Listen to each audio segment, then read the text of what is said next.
한번 따라서 할까요? 진정한 왕이 되는 사울.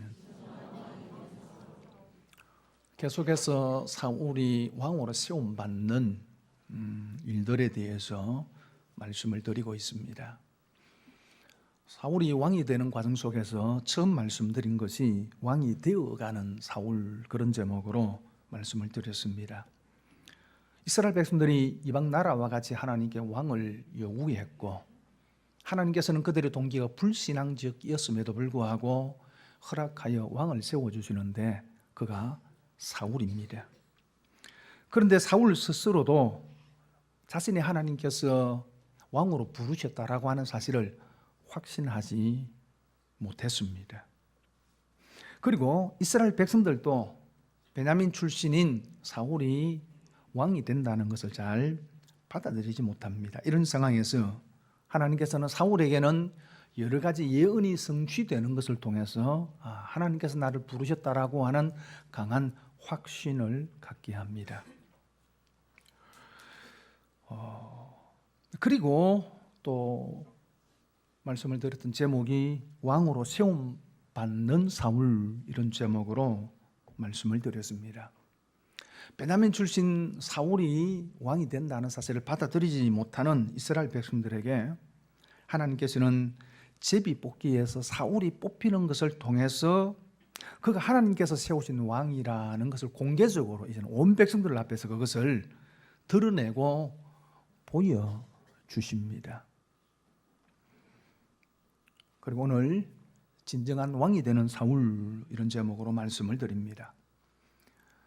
사울 개인에게는 하나님께서 부르셨다는 확신을 주시고, 이스라엘 백성들에게는 제비뽑기를 통해서 공개적으로 사울이 하나님께서 세우신 왕이라는 것을 드러냈었음에도 불구하고, 그렇다고 해서 사울이 당장 이스라엘 왕으로 통치를 시작한 것이 아니었습니다. 10장 27절에 보니까 어떤 불량배는 이르되 이 사람이 어떻게 우리를 구원하겠느냐 하고 멸시하며 예물을 바치지 아니하였으나 그는 잠잠하였더라, 그렇게 말씀을 합니다. 제비 뽑기 이후에 사울을 왕으로 인정하고 따르는 사람들도 있었지만은 사울을 인정하지 않는, 이 사울이 어떻게 우리를 구원하겠느냐 하고 불만을 내비치는 사람들이 있었습니다. 아마 이들은 유다나 그다음에 베냐민 지파, 에브라임 지파와 같은 강력한 지파에 속한 사람들이었을 것입니다. 이들은 미약한 베냐민 출신인 사울이 왕이 되는 것에 큰 불만을 가지고 받아들이지 않았습니다. 그리고 오늘 3절에 보니까 야베스 장로들이 그에게 이르되 우리에게 이리 동안 말미를 주어 우리가 이스라엘 온 지역에 전령들을 보내게 하라. 만일 우리를 구원할 자가 없으면 내게 나아가리라 하니라, 그렇게 말씀을 합니다. 요단 동편에 있는 길란 야베스라고 하는 성읍이 있는데 이 성읍이 암몬 족속들에 의해서 지금 침공을 받을 위기 속에 있었습니다. 그때 이 야베스 장로들이 암몬의 왕 나하스에게 이런 제안을 하는 겁니다. 우리에게 길을 좀 시간을 달라. 그래서 만약에 우리를 구원할 사람이 없으면은 너에게 나가서 우리가 온전히 항복하겠다, 그렇게 말을 합니다. 만일 우리를 구원할 자가 없으면, 그럼 지금 하나님께서 사울을 이스라엘 왕으로 세우셨습니다. 왕이 하는 일이 뭡니까? 적의 공격으로부터 백성들을 안전하게 지켜주는 것이, 보호해 주는 것이 왕이 해야 될 일입니다. 그 왕이 세워졌습니다. 그런데 길란 야베스 사람들은 그 사울을 신뢰하지 않았다는 거죠.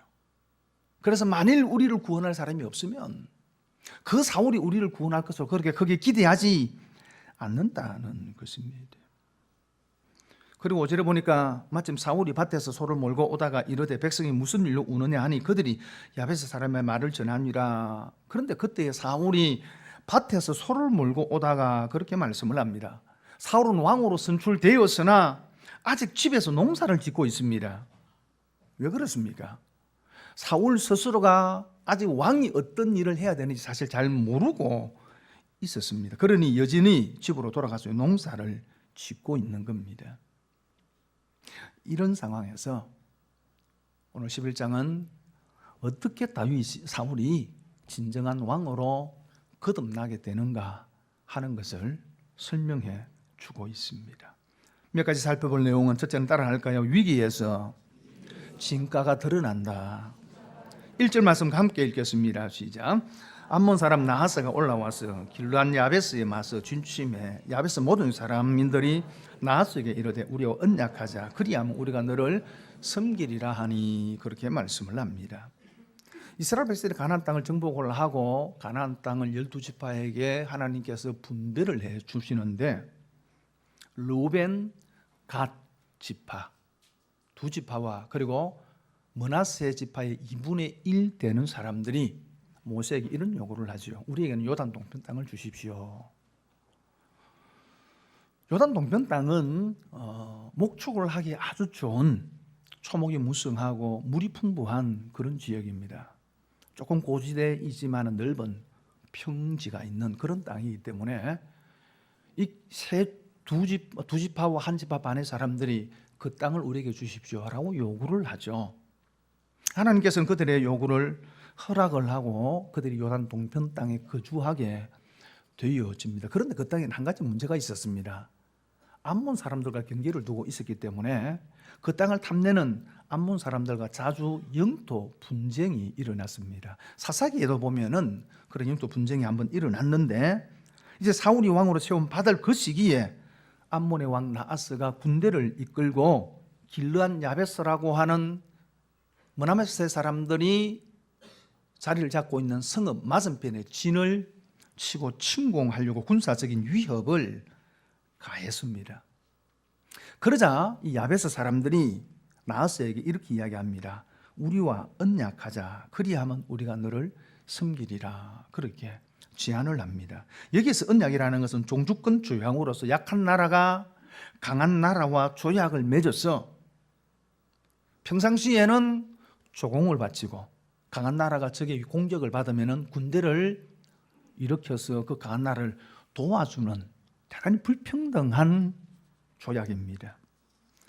이런 조약에 길르앗 야베스 사람들은 암몬을 대항할 만한 군사적인 힘이 없었기 때문에 어쩔 수 없어서 그 조약을 맺자라고 제안을 합니다. 그리고 우리가 당신들을 섬기겠다라고 합니다. 사실은 대단히 굴욕적인 제안이지요. 그런데 나하스가 이런 제안에 대해서 거절을 하면서 이절에 이렇게 말합니다. 내가 너희 오른 눈을 다 빼야 너희와 언약하리라. 그렇게 이야기를 합니다. 좋다, 언약을 맺는데 지금은 아니다.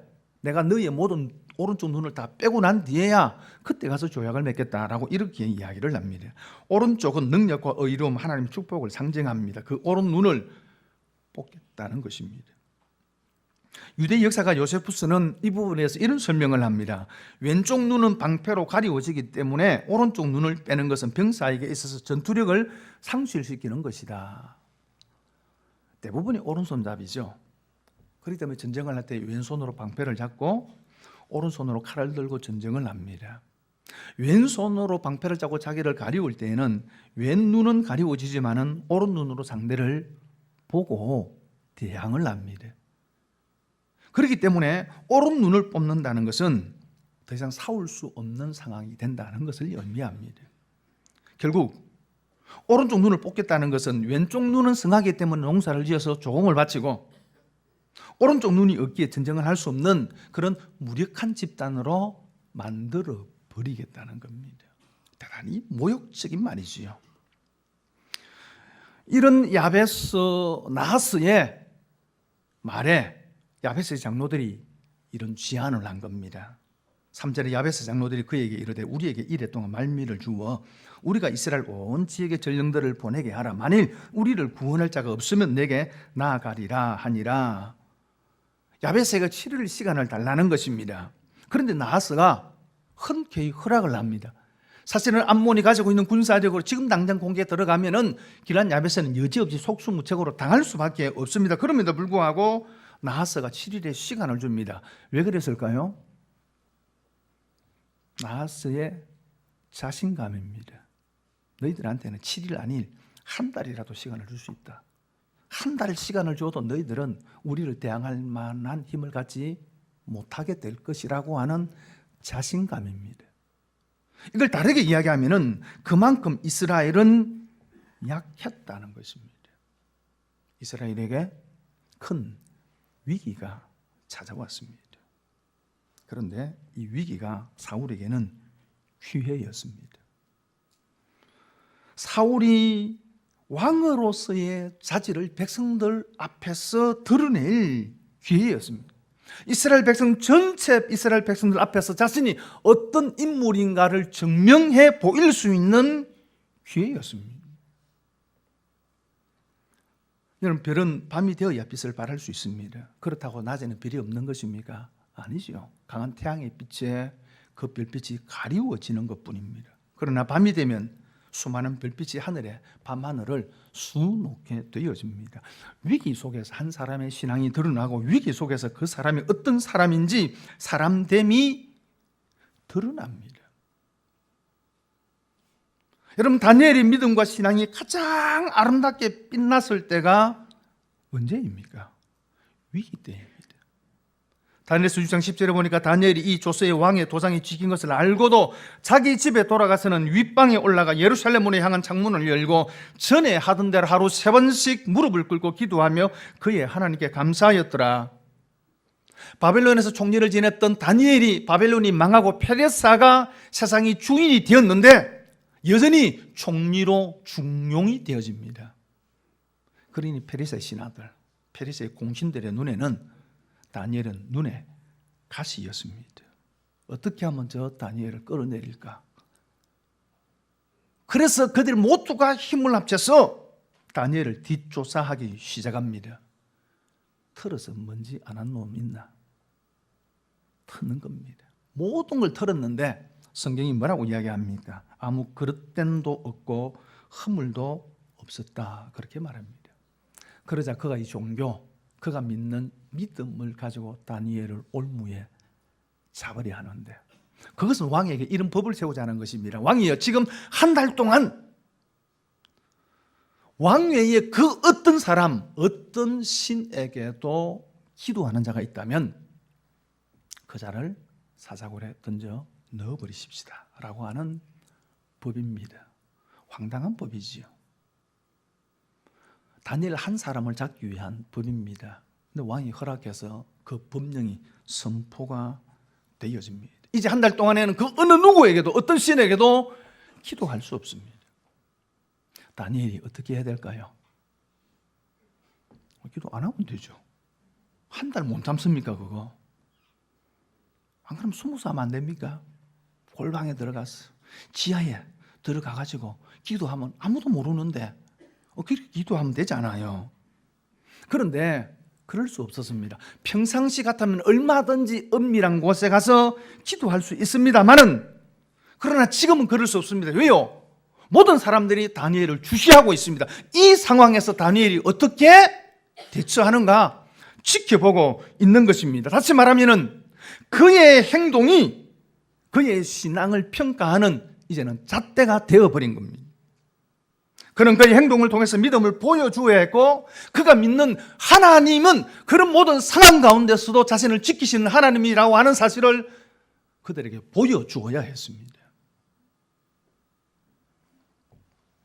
그래서 다니엘은 전에 하던 대로 창문을 열어놓고 하루에 3번씩 하나님 앞에 기도했습니다. 그리고 오히려 그 상황을 하나님 앞에 감사했습니다. 이것이 다니엘의 믿음입니다.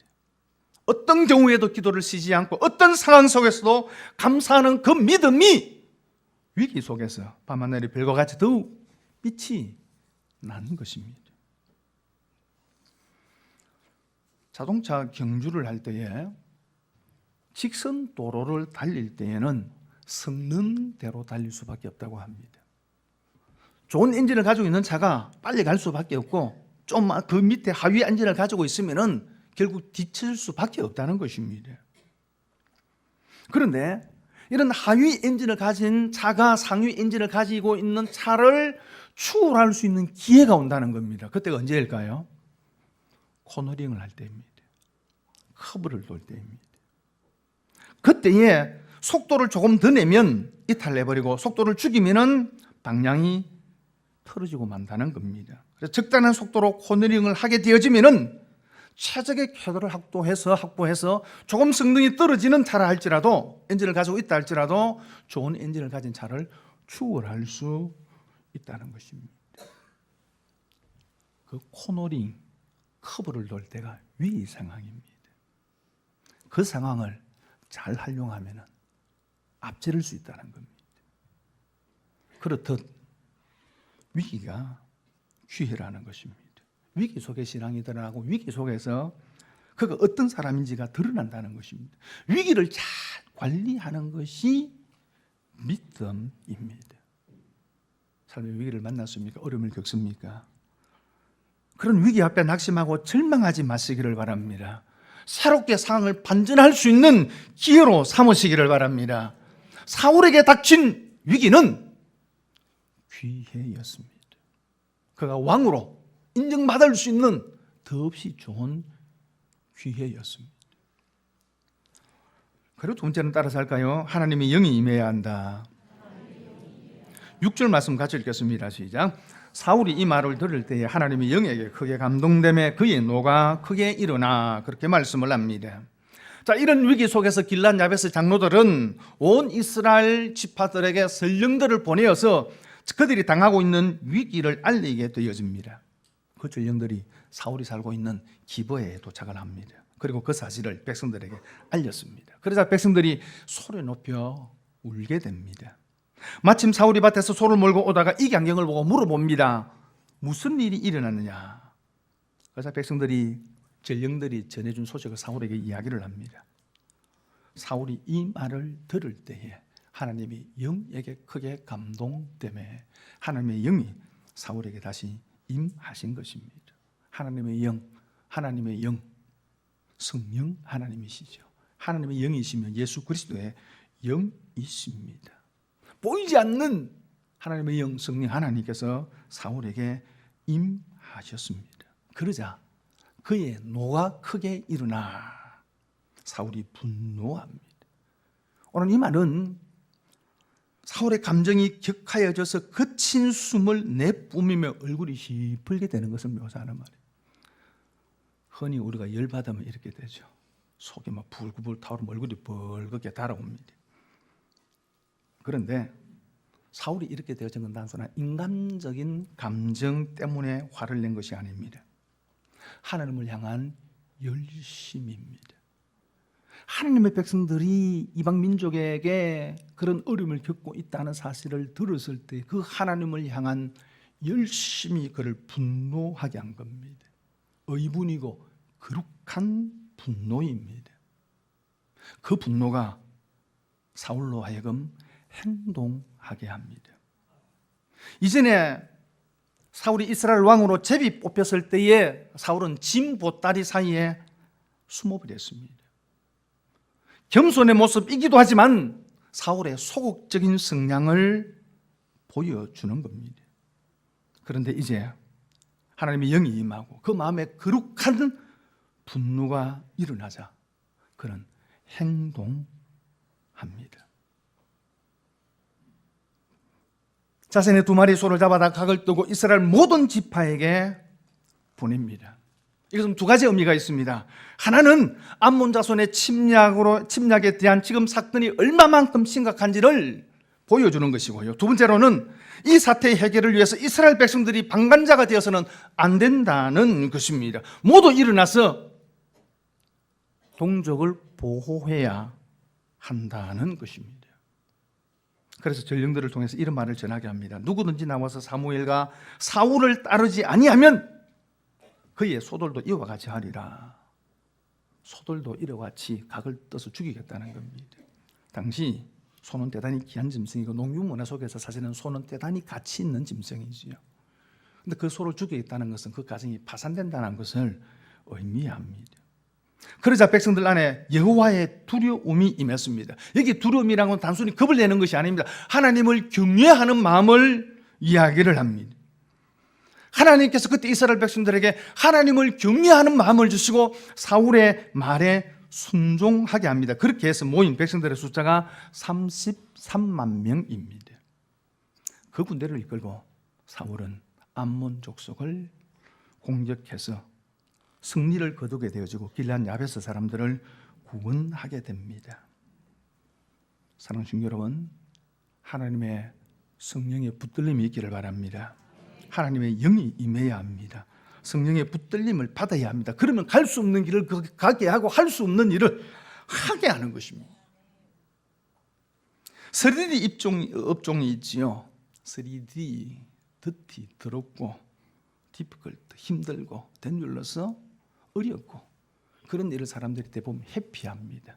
우리 사회가 그러하죠. 그래서 대부분 외국인 노동자들이 들어와서 이 3D 업종에 종사하고 있습니다. 그런데 성령의 충만을 받으면은 U3D에 사로잡힌답니다. 새로운 3D 드림, 성령이 충만하면은 꿈을 갖는다는 거죠. 드라이브, 성령이 충만하면은 추진할 힘 있는 사람이 됩니다. 드라마틱, 성령이 충만하면은 드라마틱한 삶을 살게 된다는 것입니다. 사도행전 4장 19절과 20절에 베드로와 요한이 대답하여 이르되 하나님 앞에서 너희의 말을 듣는 것이 하나님의 말씀을 듣는 것보다 옳은가 판단하라. 우리는 보고 들은 것을 말하지 아니할 수 없다 하니, 오순절 이후에 사도들이 복음을 강력하게 증거할 때 수많은 사람들이 하나님께로 돌아오게 되어집니다. 그러자 유대 사내들인 공회가 제자들을 붙들어서 위협을 하는데 예수의 이름으로는 말도 하지 말고 가르치도 말하라고 위협을 합니다. 그 위협 앞에서 제자들이 이렇게 이야기를 합니다. 하나님 앞에서 너희의 말을 듣는 것이 사람의 말을 듣는 것보다 옳은가 판단하라. 우리가 보고 들은 것을 말하지 않을 수 없다. 사도행전 5장 41절에 사도들은 그 이름을 위하여 능욕받는 일에 합당한 자로 여기 있음을 기뻐하면서 공회 앞을 떠나니라. 그럼에도 불구하고 복음을 전하는 사도들 다시금 붙들고 와서는 책적으로 매를 때리고, 그리고 예수의 이름으로 말하지 말라 다시 위협합니다. 하지만 사도들은 그 이름을 위하여 능욕받는 일에 합당한 자로 여기 있음을 기뻐하면서 공회 앞을 떠나니라. 오히려 복음 때문에 당하는 시련과 고난을 기뻐했다는 것입니다. 하나님의 성령이 사로잡히면은 이런 삶을 살게 되어집니다. 불교에서는 비움과 무소유를 미덕이라고 이야기를 합니다. 성경도 마찬가지입니다. 자신을 비우고 자신을 내려놓아라. 이 세상에 대한 욕심을 내려놓아라. 그렇게 말씀을 합니다만은 성경은 내려놓는 것만 말씀하시는 것이 아니라 채워야 될 것을 말씀합니다. 하나님의 은혜로 채워져야 하고 하나님의 말씀으로 채워져야 하고 뿐만 아니라 성령으로 채워져야 한다고 말씀합니다. 성령이 충만하여 성령이 붙들리는 삶을 살아가야 된다는 것입니다. 이렇게 성령의 사람이 되어지면은 이 세상에 그 어떤 것도 두려워하지 않는 담대한 믿음의 사람이 되는 겁니다. 성질에 충만하면 열받습니다. 그러나 하나님의 성령에 충만하면 거룩한 분노를 갖습니다. 그리고 하나님의 일을 하게 되어집니다. 성령에 붙들리는 사람 되기를 바랍니다. 그리고 세 번째로는 하나님께서 하신 이름을 잊지 않았습니다. 전쟁에서 승리하자 이스라엘 백성들이 사무엘에게 찾아와서 이렇게 이야기합니다. 사울이 어찌 우리를 다스리겠느냐 한 자가 누굽니까? 그 놈들을 끌어내어서 우리가 죽이겠습니다 라고 이야기를 합니다. 암몬과의 전쟁을 통해서 사울이 백성들로부터 돈독한 신임을 얻었음을 보여주는 겁니다. 왕으로 선출된 사울이 암몬과의 전쟁을 통해서 그 진가를 발휘하자 이제 백성들은 모두가 만족하고 사울을 지지하며 이렇게 이야기를 한 겁니다. 사울이 왕이 되는 것에 반대하고 불평하고 원망하고 사울을 반대했던 사람들, 이 기회에 처단합시다 라고 이야기를 한 거예요. 그때 사울이 이렇게 대답을 합니다. 13절 같이 읽겠습니다. 시작. 사울이 이르되 이날에는 사람을 죽이지 못하리니 여호와께서 오늘 이스라엘 중에 구원을 베푸셨음이니라. 전쟁에서 승리를 하자 사울에 대한 백성들의 인기가 하늘을 치솟았습니다. 여론의 절대적 지지를 얻었다 그 말이죠. 여론조사를 하니까 한 90%가 막 넘어가요. 대부분의 정치가들이 이럴 때 어떤 일을 합니까? 자신의 정적을 쳐내는 일을 합니다. 사울에게도 그 기회가 왔습니다.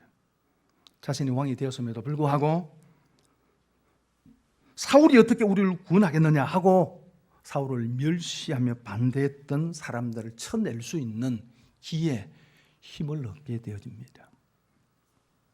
이런 사람들은 나중에 사울에게 어려움이 닥치면 또다시 사울에게 얼마든지 칼을 겨눌 수 있는 사람들이지요.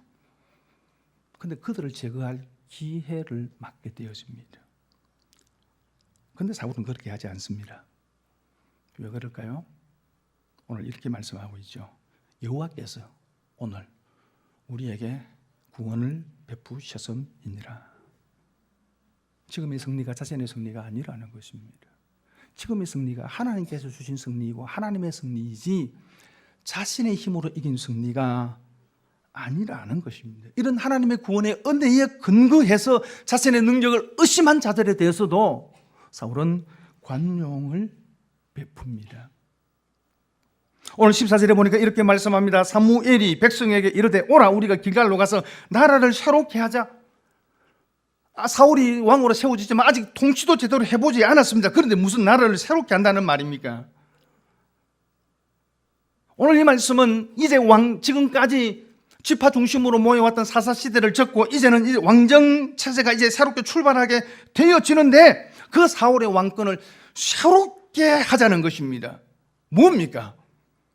여러분, 이스라엘이라고 한 나라는 왕이 세워지지만은 하나님이 다스린 나라입니다. 왕은 하나님의 대리자일 뿐입니다. 그렇기 때문에 진정한 왕은 하나님을 늘 의식하고 하나님 앞에서 살아가고 하나님의 말씀에 붙들려 살아가는 사람입니다. 하나님이 하신다는 것을 인정하는 사람이 이스라엘의 왕입니다. 사울은 이 사실을 분명히 인식하고 있었습니다. 그래서 전쟁의 승리가 자신의 승리가 아니고 하나님의 승리고 하나님의 은혜임을 분명하게 인식한 겁니다. 그러기에 자신이 힘이 있다고, 자신이 힘을 얻었다고 자신을 반대하던 자들을 처단할 수 없었던 겁니다. 이것이 하나님의 나라의 모습입니다. 이것이 교회의 모습입니다. 하나님께서 왕으로 주인으로 다스리고 통치하시기 때문에 그 어느 누구도 그 어떤 사람도 큰 소리를 칠 수 없고 그 하나님의 은혜를 인정하고 인식하고 모두가 하나님이 행하신 일 앞에 감사할 뿐입니다. 다윗이 하나님의 성전 짓기를 소원했지만은 하나님이 허락하지 않습니다. 하지만 다윗은 성전을 지을 수 있는 모든 준비를 완벽하게 갖추어 놓습니다. 자신이 가지고 있는 모든 재물을 하나님께 드립니다. 그러자 백성들도 하나님께 즐거이 드려서 성전을 지을 모든 준비를 갖추게 되어지는데 역대상 29장 12절과 14절의 세 번째 성경으로 이렇게 말씀하고 있습니다. 주님 위대함과 능력과 영광과 승리와 존귀가 모두 주의 것입니다. 하늘과 땅에 있는 모든 것이 다 주의 것입니다. 그리고 이 나라도 주의 것입니다. 주께서는 만물의 머리 대신 분으로 높임을 받아주십시오. 부와 존귀가 주께로부터 나오고 주께서 만물을 다스리시며 주의 손에 권세와 능력이 있으시니 사람이 위대하고 강하게 되는 모든 것이 주의 손에 달려 있습니다. 우리 하나님, 우리가 지금 주께 감사하고 주의 영광스러운 이름을 찬양합니다. 제가 무엇이며 저희 백성이 무엇이기에 우리가 이렇듯이 기쁜 마음으로 바칠 힘을 주셨습니까? 모든 것을 주께서 주셨으므로 우리가 주의 손에서 받은 것을 주께 바쳤을 뿐입니다. 모든 것이 하나님의 은혜라는 것입니다. 그러니 하나님 앞에 드리고도 감사하고 드리고도 기뻐하겠습니다 라고 말하는 겁니다. 이것이 이스라엘 왕의 모습입니다. 처음 사울에게는 다윗과 같은 이런 모습이 있었습니다. 이런 사울을 백성들의 손으로 다시금 왕으로 세우십니다. 진정한 이스라엘의 왕이 됩니다. 그래서 15절에 이렇게 이야기합니다. 모든 백성이 길갈로 가서 거기서 여호와 앞에서 사울을 왕으로 삼고 사울이 비로소 진정한 이스라엘의 왕이 되어집니다. 말씀을 정리합니다. 위기가 기회입니다. 어려움 속에서 여러분의 믿음을 드러내시기를 바랍니다. 그리고 성령의 붙들림을 받는 성령의 사람 되시기를 바랍니다. 모든 것이 하나님이 함께서 하셨고 하나님의 은혜임을 잊지 마시기를 바랍니다. 그 사람이 하나님의 사람입니다. 그 사람을 하나님께서 높이시고 그 사람을 통해서 하나님께서 놀라운 일을 이루어 가실 것입니다. 이런 하나님의 사람으로 살아가는 저와 여러분들 되기를 바랍니다.